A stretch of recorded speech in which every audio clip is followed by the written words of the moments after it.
ہاں مطلب میں نے امید تو بہت اچھا کیا تھا، مطلب اتنا بھی نہیں کیا تھا کہ میں انڈر 5000 آ جاؤں گی، لیکن الحمدللہ اللہ کے شکر سے الحمدللہ یہ ہوا جو مطلب میں نے سوچا تھا، جو میں نے پہلے دن سے ڈریم کیا تھا 2 سال پہلے، وہ فائنلی ہو گیا.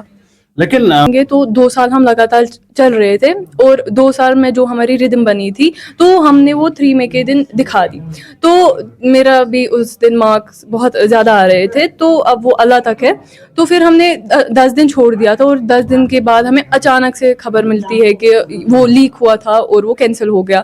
تو بہت شاکنگ تھا میرے لیے کہ اب میں پھر سے کیسے وہ کروں گی، کیا کروں گی، پھر سے کیسے اسٹارٹ کروں گی. میں نے تو بکس بند رکھی ہے، میں نے تو چھوڑ دیے ٹیسٹ دینے، مجھے تو پتہ ہی نہیں اب OMR پھر سے کیسے بھروں. لیکن at the end of the day ایک دن لگا ہاں سمجھنے میں کہ ہاں پھر سے ہونے والا ہے. لیکن اتنا مجھے گھر والوں نے بھروسہ دلایا کہ ہاں اللہ تعالیٰ نے تمہارے لیے بہت اچھا لکھا ہوگا، اس سے بھی اچھا لکھا ہوگا، جو مجھے مے بی اس ٹائم نہیں ملتا کیونکہ وہ ایزی پیپر تھا. تو مے بی وہ اس بار مجھے مل گیا. جب 8th میں تھی، میں 8 سے 9 پھر 10، تو لگاتار جب میں اپنے آپ کو دیکھ رہی تھی ٹاپ پہ، تو انسان کے دماغ میں خود ہی آتا ہے کہ ہاں میں کسی ایسے پروفیشن میں جاتا ہوں جس میں محنت لگتی ہے، اور جس میں پھر اگر میں محنت کروں تو میرے ماں باپ کا نام بھی بڑا ہو جائے گا. اور میں جب کبھی کبھار ہم بیٹھتے تھے گھر والوں کے ساتھ، میرے ممی پاپا یہی کہتے تھے کہ خاندان میں ایک ڈاکٹر تو ہونا چاہیے، خاندان میں ایک ڈاکٹر تو ہونا چاہیے، کوئی نہ کوئی تو ہونا چاہیے. تو ایک بچے کے دل میں وہ خود بخود بیٹھ جاتا ہے کہ ہاں میرے ماں باپ جو ہے وہ یہ چاہتے ہیں، تو میں بھی وہی کر لیتا ہوں.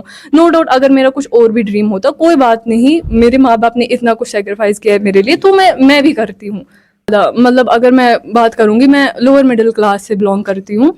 تو میرے مطلب جو پاپا ہے وہ ایک الیکٹریشین ہے. تو جیسے سب کو پتہ ہے کہ کبھی کبھار کام ملتا ہے، کبھی کبھار کام نہیں ملتا ہے. اور میری ماں ایک بہت ہی نارمل سی ایک ICDS میں آنگن واڑی ورکر ہے، تو 3000 اس کا پے ہوتا ہوگا.